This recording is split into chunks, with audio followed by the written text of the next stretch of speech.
Mummy આજે રસોઈ નથી બનાવવાની કે શું? આજે તો ફટાફટ બની જાય ને એવી વાનગી છે. ચાલો હા, બની દઈએ જલ્દી. ચાલો,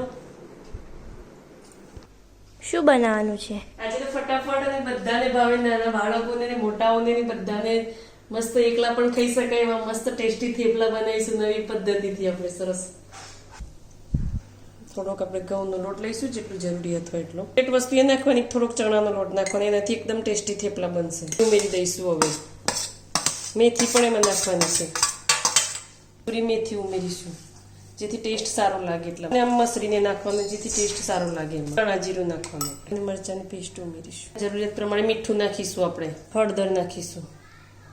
ત્યારબાદ એમાં થોડું મરચું નાખીશું, કેમ કે આપણે લીલા મરચાં નાખ્યા છે. થોડી હિંગ ઉમેરીશું. એમાં આવેલું છે એકદમ દહીં તાજું, એ નાખીશું થોડુંક. એમાં અહીંયા ગોળનું પાણી મેં પલાળી રાખ્યું છે, તો એમાં ગોળનું પાણી નાખીશું આપણે.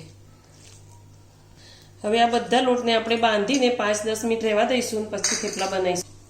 આમાં પાણી બિલકુલ પણ રેડવાનું નથી. જે દૂધીનું આપણે છે ને એમાં જ આપણે લોટ બાંધી દેવાનો છે. ખૂટે તો જ પાણી રેડવાનું છે. આ રીતના આપણે વણી લેવાના છે થેપલાને અને એક એકને ચડવી દેવાના છે આ રીતે નાખીને.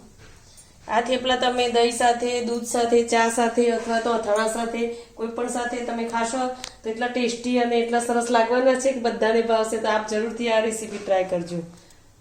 આ રીતે તેલ અને આજુબાજુ આપણે તેલ નાખવું. જો આ રીતના એકદમ મસ્ત બને છે ને થેપલા. આ રીતના બધા બનાવી દેવાના. કમેન્ટ જરૂર કરજો.